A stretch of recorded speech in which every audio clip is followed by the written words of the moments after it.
Siempre llamo la lista primero para depurar el sistema, ¿verdad? Ustedes se dieron cuenta que tenemos más oxígeno ahora. Entonces, generalmente quedan los interesados en el tema. Entonces, siempre es una buena táctica. En el quinto año, por ejemplo, están llenos y de repente me doy la vuelta y quedan 5 personas, ¿verdad? Pero bueno, vamos a hablar de penicilinas. El primer grupo de antibióticos que fue descubierto, ¿verdad? Imagínense antes de los antibióticos. Hoy constituye una de las principales causas de muerte lo que son las infecciones, la sepsis y el shock séptico, ¿verdad? Está más o menos en el cuarto lugar de muerte a nivel mundial, ¿sí? Se cree que produce millones de muertes, pero a nivel mundial, independientemente del desarrollo del país, ¿verdad? O sea, es una enfermedad que no discrimina mucho, que digamos, y aparece la era antibióticos. Bueno, a lo largo de la historia hubieron varias pandemias que, debido a la ausencia de antibióticos, causaba la muerte inminente. Y una de ellas fue, por ejemplo, la sífilis, ¿verdad? La sífilis, que por años causó muerte. Una enfermedad de transmisión sexual que justamente es multisensible, ya que es sensible a la penicilina. Bueno, ahí tenemos el que descubrió esto, ¿verdad? Empieza la era de antibióticos en 1928. Fíjense que el que descubrió esto fue Alexander Fleming. Sabemos ya esto básicamente. En el Hospital St. Mary's en Londres, justamente cuando estudiaba una variante de estafilococo. Bueno, justamente su muestra de bacteria se contaminó con un moho que justamente era derivado del penicillium, ¿verdad? Y demostró que había lisis bacteriana en su antibiograma, en su muestra, y a partir de ahí surgen los antibióticos, ¿sí? El primer grupo entonces fue descubierto, la penicilina. Por eso es el que hoy prácticamente ya no tiene una indicación exclusiva, o sea, no tiene muchas indicaciones porque tiene mucha resistencia, ¿verdad? Llamamos resistencia a la capacidad de la bacteria de evadir o de no hacer efecto a un antibiótico, ¿verdad? Bueno, atiendan bien porque estos temas estamos encontrando lastimosamente muchos problemas en cuarto y quinto año. Llegan a quinto año y esta información se borró. No tienen, ¿verdad? Justamente porque no le dan el espacio necesario en su disco duro cerebral, ¿verdad?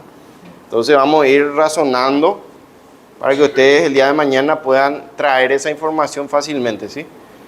Este grupo forma parte de un grupo de antibióticos que se llama beta-lactámicos, ¿verdad? ¿Por qué? Porque tiene un anillo químico que se llama beta-lactámico, y dentro de este grupo tenemos 4 fármacos.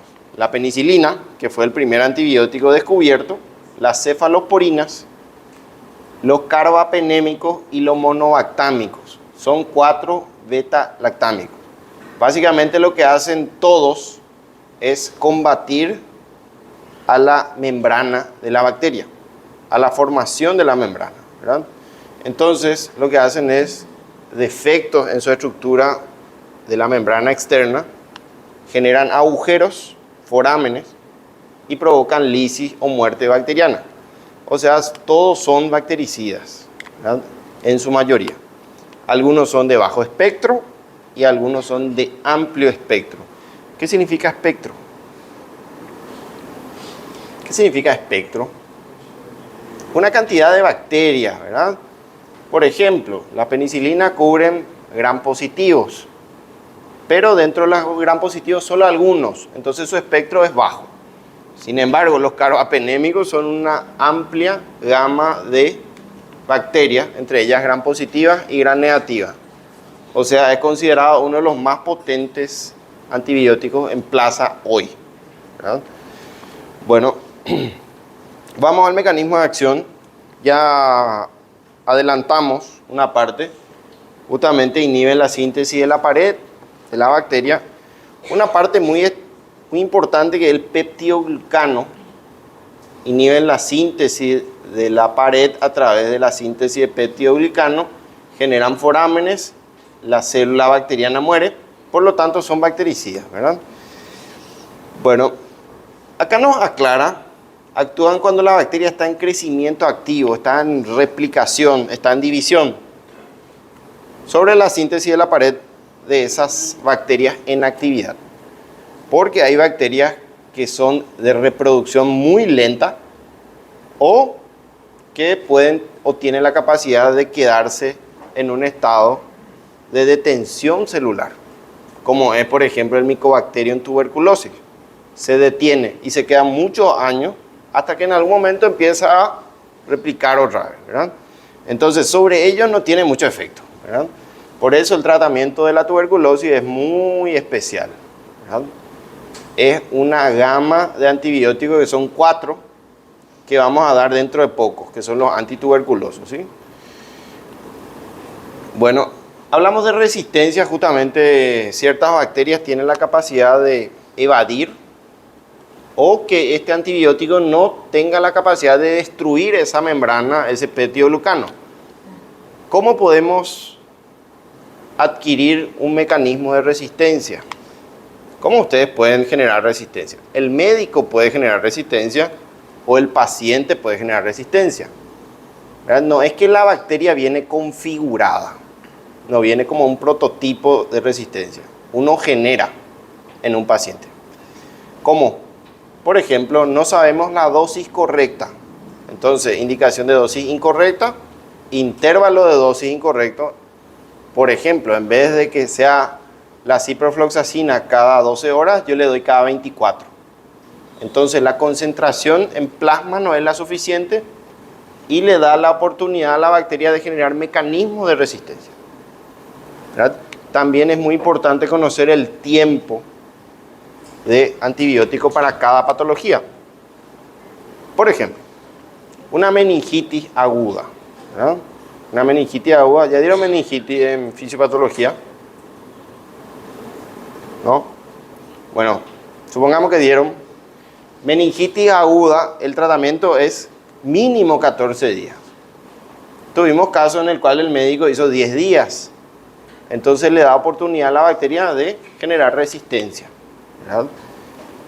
¿Cómo se expresaría esa resistencia? Uno, que vuelva a aparecer el germen, pero con esta capacidad ya de resistencia, o que en una segunda oportunidad, en algún momento de su vida, vuelva a adquirir el mismo germen, pero ya no funcione ese antibiótico. Tengan que recurrir a uno de mayor espectro, ¿verdad? Tengan que recurrir a uno de mayor espectro. Bueno, usando una comparativa un poco violenta, esto sería como armas, ¿verdad? Los de bajo espectro serían como las pistolas de calibre bajo, ¿verdad? Pero a medida que voy cambiando de antibiótico de amplio espectro, voy cambiando de mecanismo explosivo, ¿verdad? Ya me voy por una ametralladora, por una bazooka, etc. Hasta que en algún momento ya no tengo más algo que pueda destruir a esa bacteria. Bueno, ¿cuáles son estos mecanismos? Algunos tienen la capacidad de producir beta-lactamasa. Muchas bacterias pueden generar beta-lactamasas. ¿Y qué son beta-lactamasas? Justamente son enzimas que son producidas por la bacteria para destruir el anillo beta-lactámico y que el antibiótico no funcione. ¿Entienden? O sea, a usted le dan el antibiótico, pero no se recupera al paciente. Empeora. También pueden modificar el lugar donde se acopla, se une o se adhiere el fármaco, ¿verdad? Que son las proteínas fijadoras de penicilina. Pueden haber modificaciones genéticas. También por todos los mecanismos que citamos, por ejemplo, dosis incorrecta, tiempo incorrecto, ¿verdad? O intervalo de dosis incorrecta.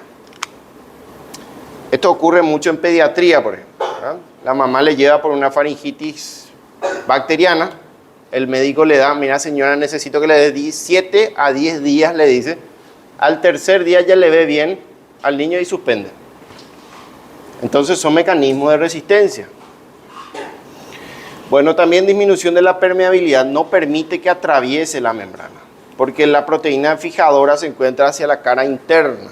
Entonces tiene que atravesar la membrana y acoplarse por dentro. Entonces no le permite luego entrar. O, si permite, le vuelve a expulsar. Ingresa y le vuelve a tirar hacia la parte exterior, ¿verdad? Que son las bombas de expulsión activas. Bueno, estos son los 4 mecanismos de resistencia que pueden adquirir las bacterias en el contexto de los beta-lactámicos. Solo de beta-lactámicos, ¿verdad? Bueno, esta es la clasificación que me parece que está muy bien resumida. Tenemos los primeros que descubrió Fleming, ¿verdad? En 1928, que son las penicilinas naturales. Aparece la penicilina G y la penicilina B, B corta, ¿verdad? B pequeña. Prácticamente multiresistente, todos los gérmenes que existen hoy, solamente cubre algunos, ¿verdad? Luego tenemos las antiestafilocóxicas, ¿verdad? El estafilococos es un germen gram positivo o gram negativo. Gram negativo, muy bien. Perdón, gram positivo, dijo, ¿verdad? Gram positivo es. No sé si dijiste gram positivo o gram negativo, pero es gram positivo, ¿verdad? Bueno, el gram positivo se encuentra en donde habitualmente, como comensales. Convive, donde uno convive con los gram positivos. En la piel, ¿verdad? En la piel están los gram positivos, estrepto y estáfilo. Por lo tanto, teniendo ese conocimiento básico, sabemos que las infecciones de piel vienen con gram positivos. Por ejemplo, una celulitis, una erisipela, un ectima, una forunculosis, ¿verdad? Una celulitis, lo que sea piel, fascitis, ¿verdad? Antrax, todos son gram positivos, muy probablemente que estén detrás. Entonces, en esos casos, pueden funcionar este grupo de antibióticos. Y aparece la meticilina, la oxacilina, la cloxacilina y la dicloxacilina. Hoy están con tendencia a echar su... Bueno, hay que tener en cuenta porque este tiene que tener un sobrenombre, un apellido, y son estafilococos meticilinos sensibles. Hoy, actualmente, la mayoría de los estafilococos no son meticilinos sensibles, son resistentes. ¿A quién? Y a la meticilina. O sea, este grupo farmacológico hoy prácticamente ya no funciona, para ser realistas, ¿verdad? O sea, si demuestran mediante un antibiograma un cultivo de piel, podrían utilizarlo, pero no se recomienda, ¿verdad? Por el alto fracaso terapéutico que probablemente tengan. Bueno, recuerden que son meticilinos sensibles, amplían el espectro. A medida que avanza, van convirtiéndose en penicilinas semisintéticas y sintéticas, ya no son naturales, ¿verdad? Y aparece la famosa amoxicilina, que seguramente consumieron en algún momento de su vida, ampicilina, y pueden asociar con clavulánico o sulbactam. ¿Qué le da eso? Amplía el espectro. Abre su ala y le incorpora a otros gérmenes como anaerobios, por ejemplo, ¿verdad? La amoxicilina, la ampicilina, sulbactam o clavulánico cubre anaerobios, cubre gram positivos y cubre una pequeña parte de gram negativo. Entonces amplía el espectro y se llaman de amplio espectro, ¿verdad? Bueno, recordemos que el sulbactam y el ácido clavulánico son inhibidores de beta-lactamasas. ¿Recuerdan de esa enzima que tenía la capacidad de destruir el anillo beta-lactámico? Ellos neutralizan esa enzima, lo que hace que tenga mayor espectro. ¿Existe alguna diferencia entre el ácido clavulánico y el sulbactam? Mucha. Generalmente el sulbactam tiene un sustrato que produce mucho desequilibrio en la microbiota intestinal, mucha disbiosis y produce mucha diarrea. Esa es la realidad. Sin embargo, el ácido clavulánico tiene muy baja incidencia de trastornos gastrointestinales.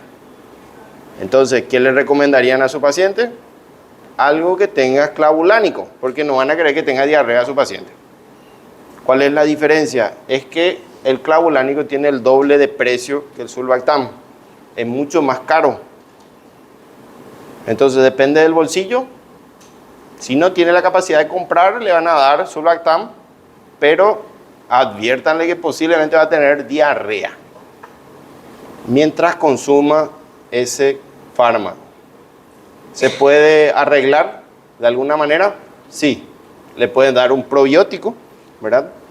Un probiótico y suele compensar esa. Pero imagínense, el antibiótico más un antidiarreico, probiótico, mucho costo igual, ¿verdad? Volvemos al clavulánico. ¿Entendieron esta parte? Por eso se llaman amplio espectro, porque le acopla o le asocia inhibidores de beta-lactamasa, Sulbactam y ácido clavulánico. ¿Verdad? Bueno, y el último grupo, que es el cuarto, que son los antiseudomónicos. ¿Por qué le ponen este nombre? Porque la pseudomonas es una bacteria agresiva, mala, maligna, de alta mortalidad, de alta virulencia y alta patogenicidad. Es un gran negativo. Si ustedes ponen en una comparación gran negativo y gran positivo, ¿quién es más mortal? ¿Quién es más agresivo? ¿Quién causa más muerte? Los gran negativos, lejos, ¿verdad? Entonces, este grupo es agresivo. ¿Dónde habitualmente se encuentra? En los hospitales, ¿verdad? En las terapias intensivas. Esto no van a encontrar en su casa. Si, por ejemplo, tienen una infección urinaria en la casa o de la comunidad, o una neumonía de la comunidad, difícilmente venga con una pseudomonas, ¿verdad? Ahora, si se internan y en la internación desarrollan una neumonía, sí, probablemente tengan una pseudomonas y esto es grave, ¿verdad? Aparece la carbenicilina, la ticarcilina y el más utilizado es la piperacilina, Tazobactam, que le acopla un inhibidor de beta-lactamasa, ¿verdad? Entonces tenemos tres grupos antiseudomónicos, ¿verdad? Recuerden, la pseudomonas es gran negativa. Bueno, con respecto a la farmacocinética, hablando de penicilinas, la vía oral es muy mala. Muy mala. Prácticamente no se absorbe, por eso no tenemos disponible lo que son las penicilinas, o sea, no es muy comercializable la vía oral de las penicilinas. En caso de que tengan la alimentación, disminuye su absorción, o sea, su cinética se altera y la vida media es muy corta, lo que hace que se consuma a cortos periodos de tiempo, ¿verdad? Entonces, fracasamos con la vía oral, no es recomendable. No van a dar. Ustedes como médicos van a tener como última opción la vía oral de las penicilinas. Entonces, ¿qué preferimos? La vía intravenosa.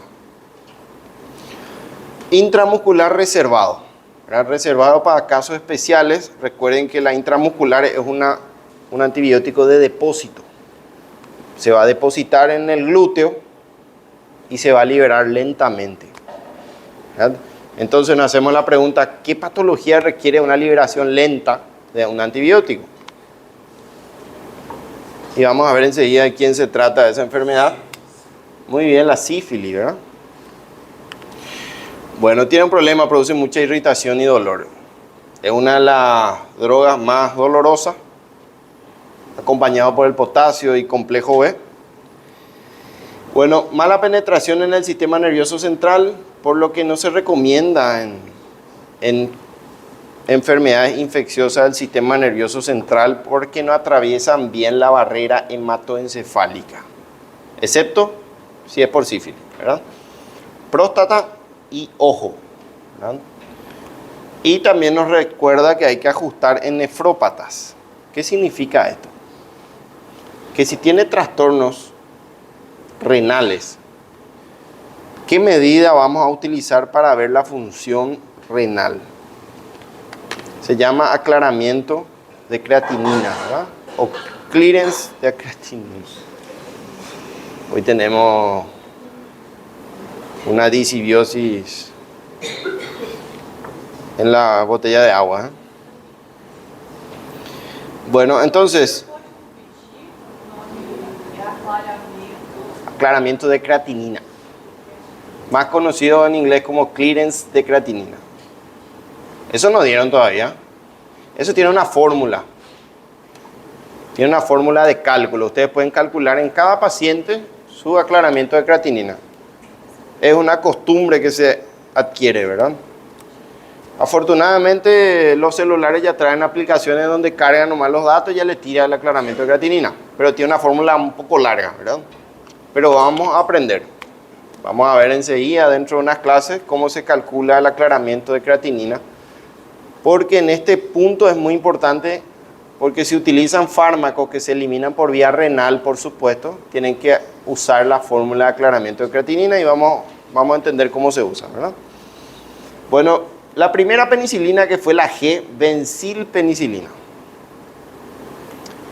Bueno, tiene el siguiente espectro bacteriano. Recuerden que espectro es lo que cubre, la cobertura antibiótica, ¿no? La cobertura. Cubre cocos y bacilos gram positivos. ¿Cuál era un gram positivo conocido?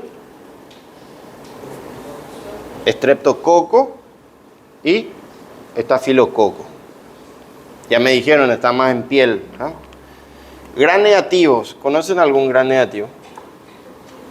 Escherichia coli, muy bien. Escherichia coli, Proteus, Serratia, Acineto, Klebsiella y también lo que dijimos hace rato, la Pseudomonas aeruginosa, ¿verdad? Bueno, si se preguntan, ¿tengo que saber todo eso, doctor? Sí, lastimosamente sí, porque eso vamos a ver el año que viene en el internado y van a manejar pero muy bien cuando sean médicos. Así que si tuvieran algún problema con bacteriología, microbiología o algo que tenga que ver con estos microorganismos, les recomiendo que vuelvan a leer, porque vamos a hablar muchísimo, ¿sí? Tienen que dominar. Si se preguntaron, nunca más vamos a ver esto en los siguientes años, se equivocaron, porque es fundamental que asociemos infecciones con microorganismos. Por ejemplo, ¿de qué estoy hablando, verdad? El día de mañana ustedes se imaginan, van a estar en una silla en un consultorio y va a venir un paciente, ¿verdad? Una persona enferma junto a ustedes buscando una solución a su problema. Bueno, ¿y cuál va a ser el problema de esa persona? Le va a decir, doctor, doctora, tengo tos hace una semana, no puedo dormir, tengo fiebre, tengo catarro, expectoración purulenta, amarilla, viscosa, tengo dificultad para respirar. Y ustedes van a decir, ¿cuál sería el diagnóstico? ¿Verdad? ¿Cuál sería el diagnóstico?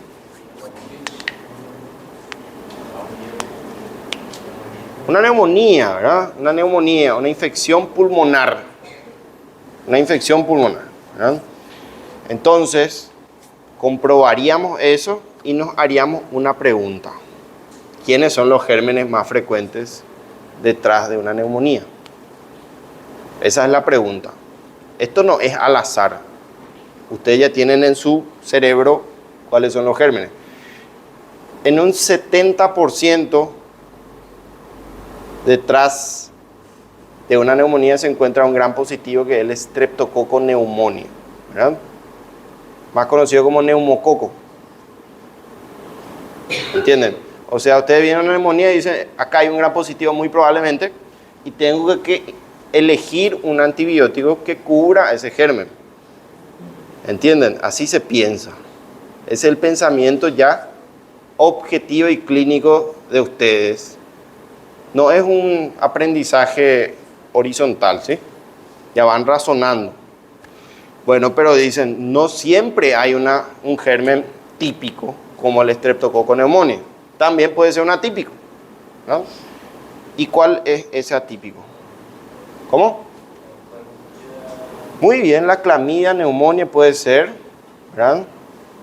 El micoplasma, el más frecuente de todos, micoplasma pneumoniae, ¿verdad? Clamidia pneumoniae, clamidia psittaci, ¿verdad? Existen el Moraxella catarrhalis, seguramente ya escucharon hablar, son todos gérmenes atípicos. Entonces, ese grupo de atípicos o raros cubre otro antibiótico, que todavía no vamos a entrar en ese punto, ¿verdad? Entonces acá nos dice las penicilinas G, hoy, ahora, ¿qué es lo que cubre? Cubre Staphylococcus aureus, pero ¿qué tipo? El bueno, el que ya casi no existe, el meticilino sensible, ¿sí? Casi no existe más ese germen, lastimosamente mutaron casi todos. El Streptococcus pneumoniae cubre, ¿sí? Cubre el neumococo, cubre la neumonía. Más dirigido al Streptococcus piógenes. ¿Escucharon hablar ya de este germen? ¿Sí? ¿Por qué se llama piógenes? Porque produce pus. Pus. ¿Y dónde? Generalmente en la faringe. Es responsable de la faringoamidalitis purulenta, ¿verdad? Ustedes van a mirar la garganta del... Eso es más frecuente en niños o en adultos. En niños, muy bien, en niños. Hasta los 14, 15 años es frecuente el Streptococcus piógenes. Esta bacteria es peligrosa.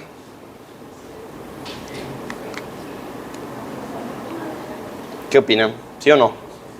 Sí, ¿por qué? Porque produce una enfermedad grave que se llama fiebre reumática. Seguramente ya escucharon hablar de la fiebre reumática. Y produce glomerulonefritis post-estreptocóxica. ¿Verdad? Suena difícil, pero vamos a dar. El año que viene vamos a dar todo eso. Así que les recomiendo vayan familiarizándose, actualizándose, para que sea mucho más leve el impacto el año que viene, ¿sí? Bueno, entonces, es oportuno. ¿Qué nos dicen las reglas? ¿Qué nos dicen las guías? El tratamiento tiene que ser rápido, el diagnóstico tiene que ser rápido y oportuno, porque cada hora que pasa corre más riesgo de sufrir fiebre reumática, ¿verdad? Entonces, vemos una faringe purulenta, pultácea, con distintos focos de pus, y decimos, esto es un Streptococcus piógenes, y tengo que iniciar una cobertura frente a esta bacteria gram positiva, ¿verdad?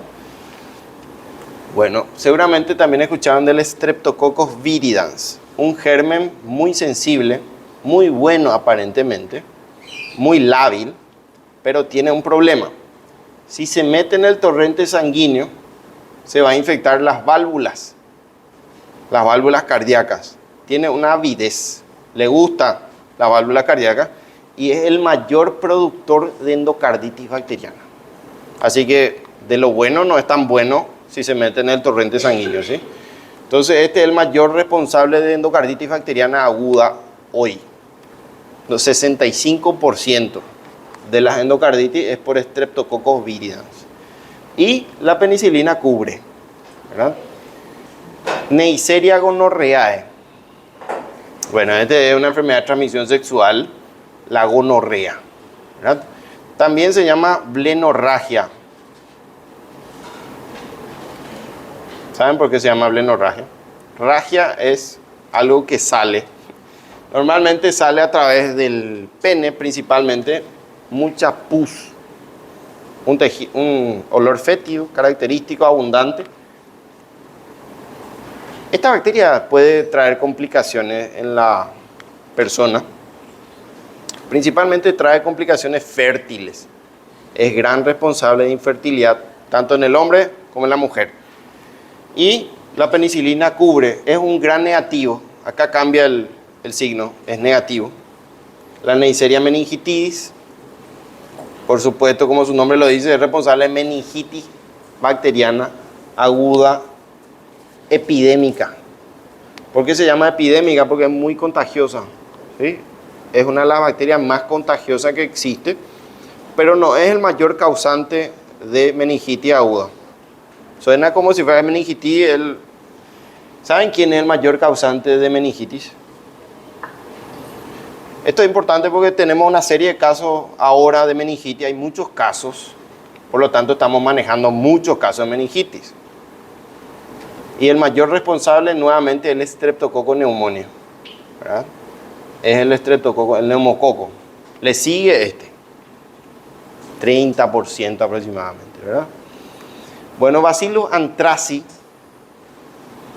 Bueno, este bacilo o esta bacteria realmente produce el anthrax, ¿verdad? También se llama carbunco. No sé si escucharon hablar ya con ese nombre.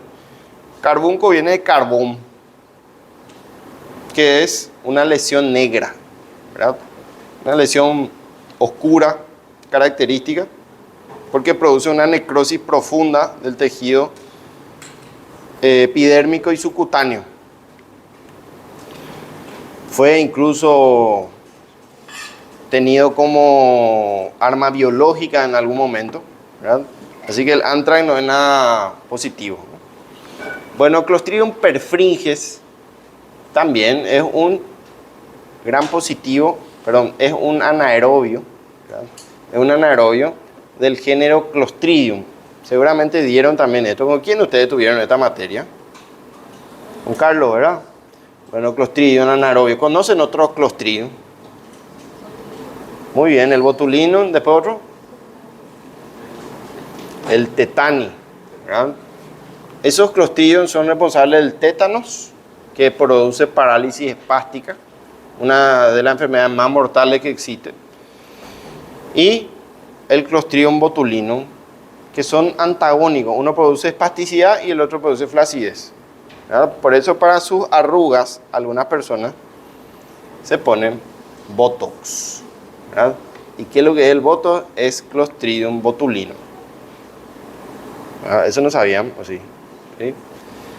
Bueno, generalmente eso ocurre cuando se ponen a investigar lo que se van a aplicar, ¿verdad? O se va a aplicar a la familia o lo que sea.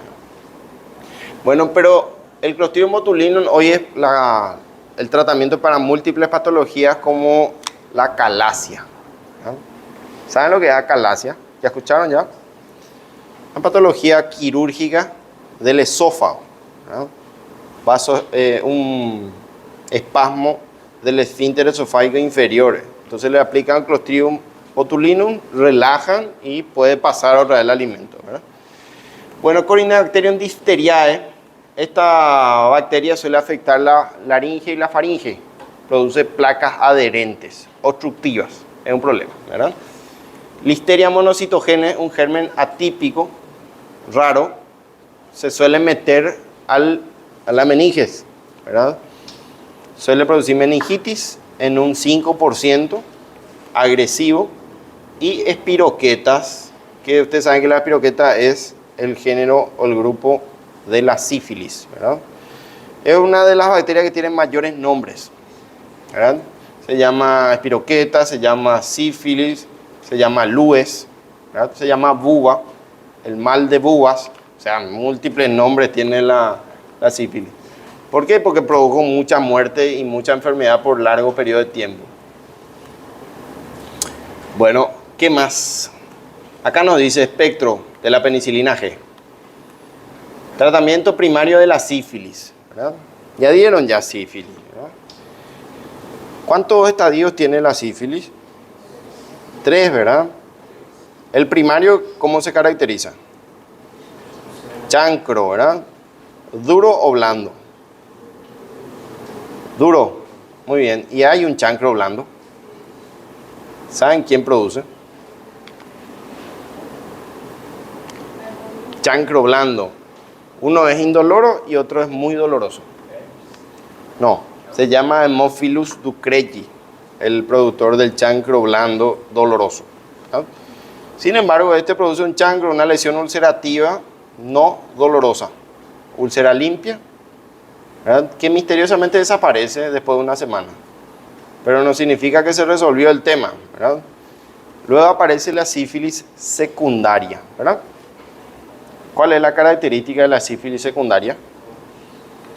No, la goma es terciaria.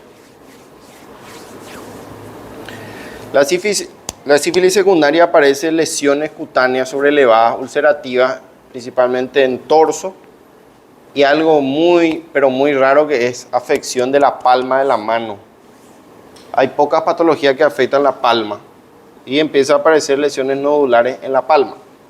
Si por si acaso algún paciente viene con lesiones en la palma, ya saben, ¿verdad? ¿Qué estudio van a solicitar para el diagnóstico de sífilis? Muy bien, BDRL, ¿verdad? BDRL y FTA-ABS para confirmación, ¿verdad? Bueno, y si ustedes no diagnostican, no interrumpen el proceso de la sífilis, va a evolucionar a la sífilis terciaria. ¿Y saben cuáles son? Uno es la goma que alguien dijo, no sé quién dijo. También se llama goma o sífilis terciaria benigna, ¿verdad? La neurosífilis, una meningitis por la espiroqueta. Y la mayor frecuencia, en un 70%, es la aortitis sifilítica, ¿verdad? Que era la mayor causa de muerte en estos pacientes que padecían de esta enfermedad. Se dilataba la raíz, el callado o la aorta descendente.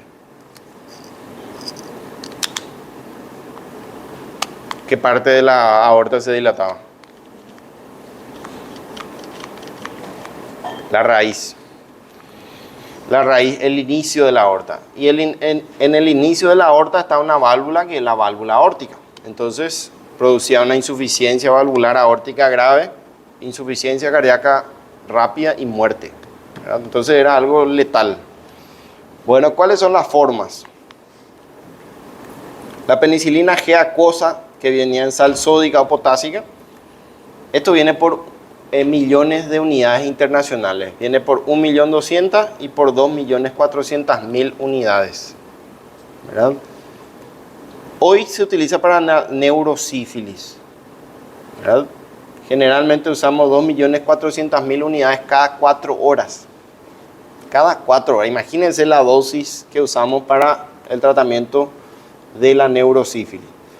Bueno, había otra que se le ocurrió agregar un anestésico local. ¿Se recuerdan de la procaína? Que por cierto no era muy buena que digamos.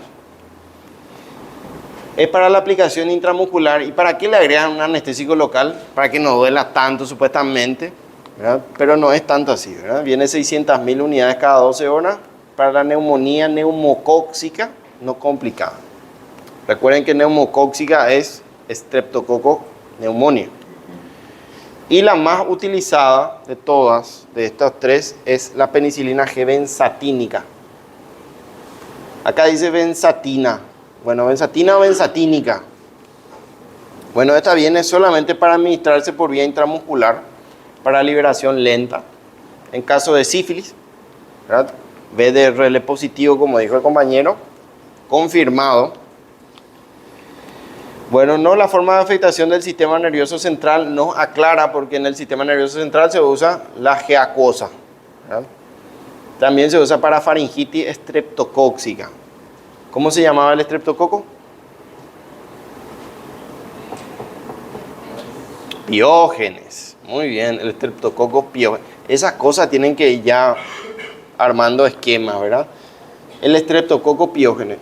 La única forma de ingresar el estreptococo es por la garganta o la faringe.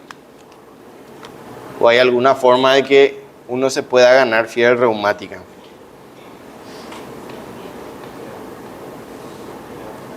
Por la piel, ¿verdad? Por la piel. Generalmente los procesos de celulitis o forúnculo pueden generar fiebre reumática, pero con mayor proporción que la faringitis. Hay más riesgo de las lesiones cutáneas, ¿verdad?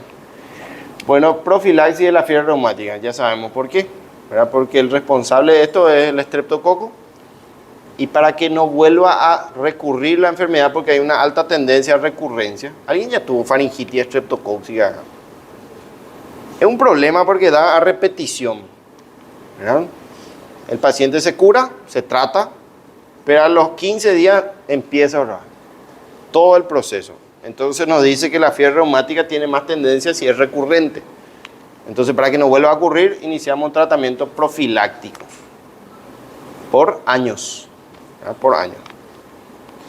Bueno, hoy prácticamente en desuso la penicilina B por vía oral, que se llama fenoximetilpenicilina, que viene por 250 y muy mala, ¿verdad? Muy mala, mala biodisponibilidad, cada 6 horas, mucho intervalo, ¿verdad? O sea, mucha cercanía en el intervalo, es 4 veces por día, y usamos para faringitis generalmente no complicada, ¿verdad? Bueno, después tenemos la antiestafilocóxica, que era el grupo número 2. Meticilina, oxa, cloxa y dicloxacilina, que nos dice que son penicilinas resistentes a las penicilinasas, a lo que se restringe su uso. Pero solamente son las denominadas meticilinos sensibles, que dijimos que prácticamente hoy no existe un germen que sea meticilino sensible del grupo de estafilococos, ¿verdad? Bueno, ampliamos el espectro, se llaman penicilinas de amplio espectro, como la ampicilina y la amoxicilina. Incluso cubre ya Shigella y Salmonella. Bueno, ustedes saben qué características clínicas tiene una shigellosis o una salmonelosis. ¿En quiénes o en qué pacientes pensarían? Bueno, estos son responsables de disentería. ¿Saben lo que es disentería? Diarrea sanguinolenta y dolorosa y escasa, ¿verdad? Entonces, si el paciente dice, doctor, tengo diarrea, pero es muy dolorosa y hay sangre, lo más probable es que haya una Shigella o Salmonella detrás. Recuerden que hay salmonelas enterotóxicas, enterohemorrágicas, etc., ¿verdad? Enteroinvasivas. Bueno, acá nos cubre ampicilina, amoxiclavulánico y amoxi o ampisulbactam. Bueno, el espectro es similar a la penicilina G, pero más eficaces para gram negativo. Ustedes ven que al ampliar el espectro le involucra a gram negativos. ¿Quiénes? E. coli, Haemophilus influenzae y Proteus, generalmente mirabilis. Bueno, el E. coli, ¿dónde está? Habitualmente. Intestino, muy bien, está en la flora intestinal y también ¿en dónde? En orina, en la orina. Haemophilus es un gran negativo que está en las vías aéreas respiratorias superiores, senos paranasales, ¿verdad? Senos frontales, oído y faringe. Normalmente está circulando este gran negativo, es un gran negativo, ¿verdad? Y el Proteus, que también es un germen urinario, es un problema porque altera el pH de la orina. Atiéndame lo que hace, altera el pH de la orina, que normalmente es ácida o básica. Ácida. Normalmente ronda alrededor de 4, ¿verdad? Más o menos 1, ¿verdad? Bueno, entonces suele ser ácida como mecanismo antibacteriano, ¿verdad? Pero esta altera, alcaliniza la orina y hace que se precipite cristales. Entonces es un gran productor de cálculos, ¿verdad? De cálculos. Y es el único productor de un cálculo que se llama coraliforme, ¿verdad? Cálculo gigante, ¿verdad? Justamente ahora tenemos unos cuantos que producen insuficiencia renal. Entonces esta bacteria es peligrosa, ¿verdad? Bueno, ¿qué pasaría si un paciente viene y le dice, doctor, tengo dolor al orinar, disuria, polaquiuria, tenesmo, ¿verdad? Fiebre en 2 oportunidades? ¿Cuál sería su diagnóstico? Disuria, dolor. Polaquiuria, varias veces va al baño a orinar. Fiebre. Fiebre nos sugiere que hay una infección. Pero ¿cuál sería su foco? ¿Dónde estaría el origen?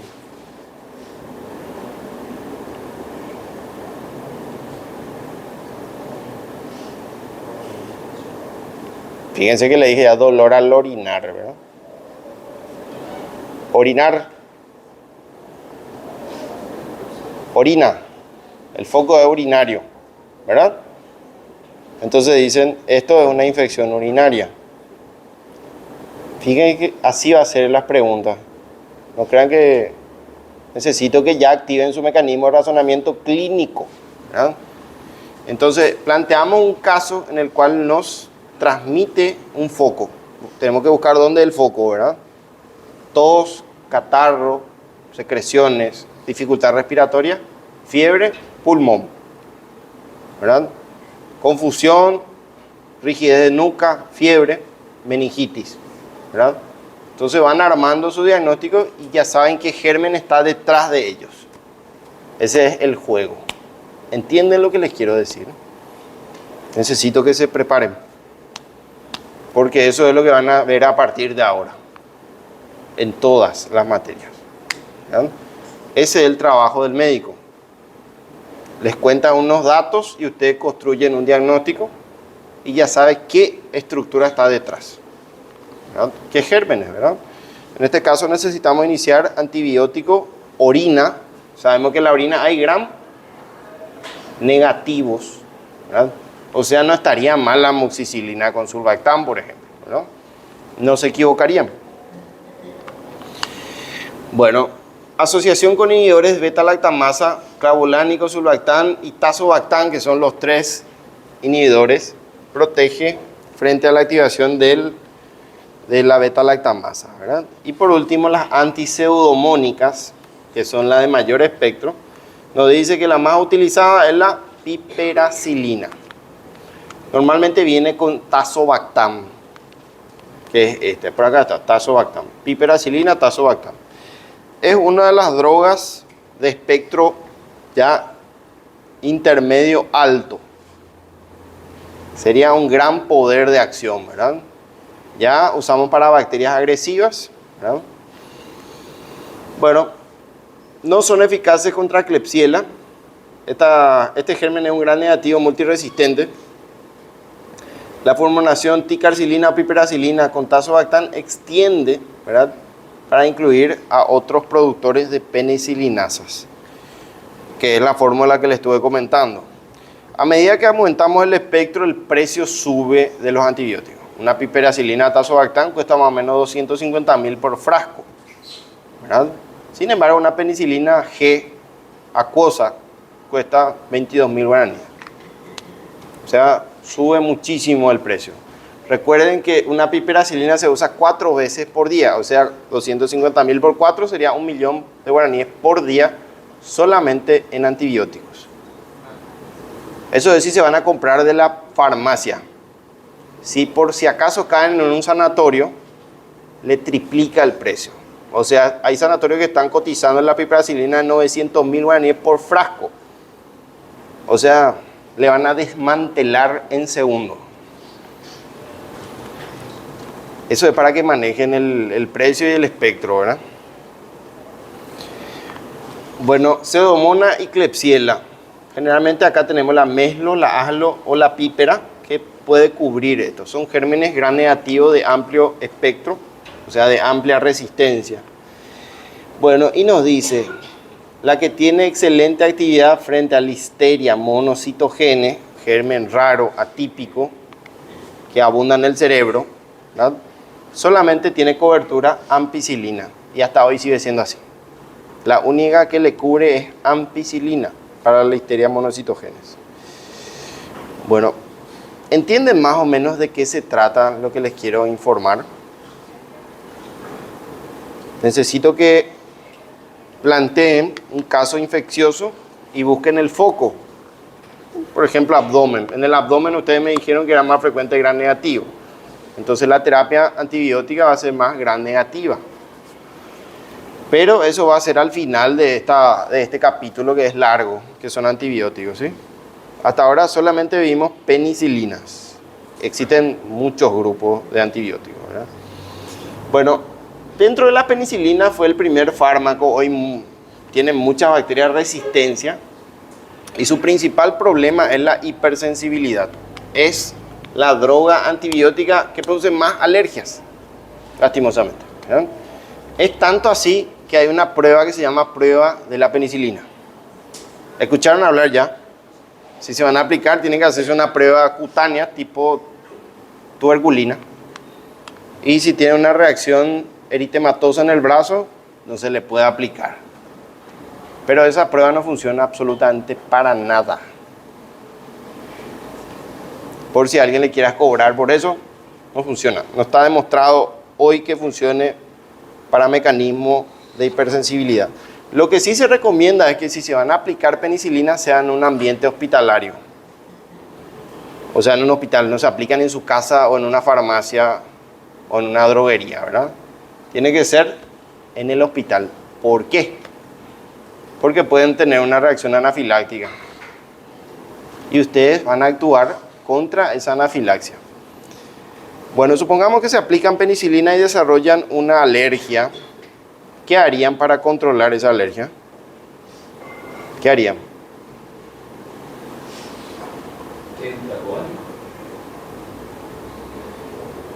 ¿Cuál sería su tratamiento? Ustedes ven, empieza a salir roncha, abone por la piel. El paciente empieza a tener dificultad respiratoria. Ya no puede hablar. Adrenalina, ya le está salvando al paciente.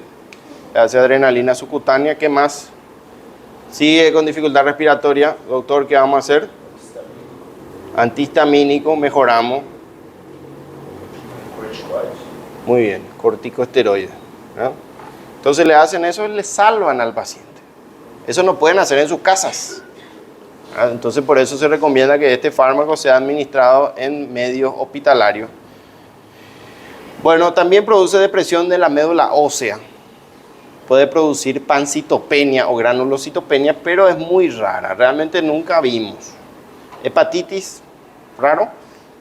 Alteraciones de la agregación plaquetaria. Esto sí es interesante. Puede traer trastornos de las plaquetas. Si ustedes tienen trastornos plaquetarios, ¿qué lesión dermatológica va a arrojar? ¿Qué van a ver en su piel? ¿Qué lesiones hemorragíparas?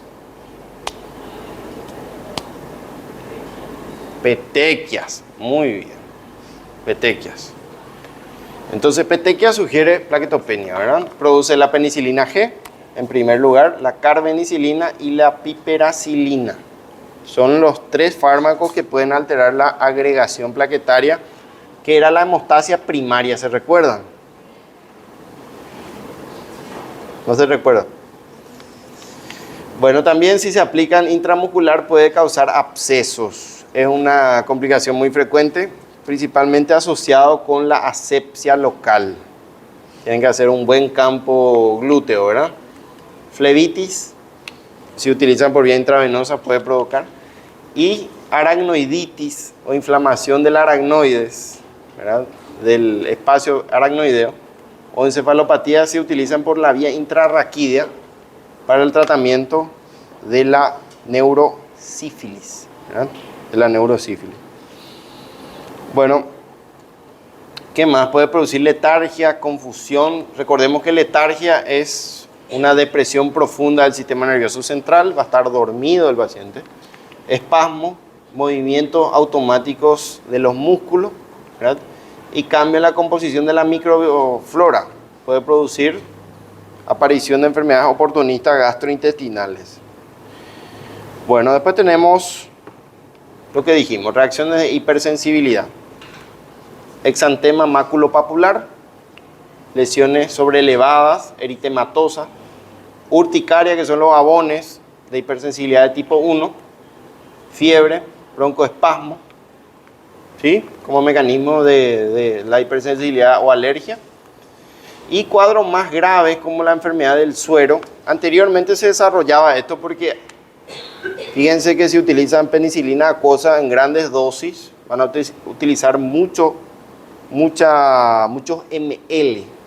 Entonces puede provocar una enfermedad que se llama del suero, que es por una reacción de hipersensibilidad tipo 3. Bueno, dermatitis exfoliativa, raro. Y el síndrome famoso de Stevens-Johnson, que ya dieron en dermatosis inflamatoria aguda, ¿verdad? Bueno, para que sea Stevens-Johnson tiene que haber fiebre, eosinofilia y afección de 2 o más conjuntivas. Puede ser, por ejemplo, boca y la conjuntiva ocular, ¿verdad? Bueno, la enfermedad del suero varía con febrícula o fiebre, erupción cutánea, leucopenia, artralgia, artritis, púrpura, linfadenopatía, esplenomegalia o crecimiento del hígado, cambios psíquicos, miocarditis, edema, albuminuria y hematuria. Todo esto anteriormente producía la enfermedad del suero, ¿verdad? Pero hoy ya prácticamente no se describe. Bueno, también puede ser reacción de Coombs positiva. ¿Saben para qué se usa el Coombs? O el test de Coombs. ¿Dieron eso? Existe un test de Coombs directo y uno indirecto, ¿verdad? Bueno, esto es para demostrar o producir la ruptura precoz de los eritrocitos por procesos autoinmunes. Ese es el test de Coombs positivo, ¿verdad? Bueno, neutropenia reversible, eosinofilia, que va relacionado con nuestra alergia, y nefritis intersticial, un tipo de nefritis grave, inflamación renal, que solamente produce la meticilina, solo. Por eso hoy la meticilina prácticamente no se utiliza, ¿verdad? Bueno, y por último, esto es interacciones. Si ustedes asocian con otro fármaco, por ejemplo, que cubra gran negativos, como los aminoglucósidos, va a ampliar su espectro, ¿verdad? Se puede combinar. El cloranfenicol, que es un fármaco prácticamente en desuso, porque vamos a ver qué complicaciones trae este fármaco, puede disminuir su eficacia. El probenecid, que es un uricosúrico, elimina ácido úrico por orina, prolonga su vida media. La vida media de qué? De las penicilinas, ¿verdad? Y los inhibidores de beta-lactamasa, como el sulbactam, tazobactam o ácido clavulánico, aumenta el espectro, ¿verdad? Bueno, terminamos lo que es penicilina. ¿Alguien tiene alguna pregunta? Están muy callados y me preocupa su silencio. Doctor. Siento que no es...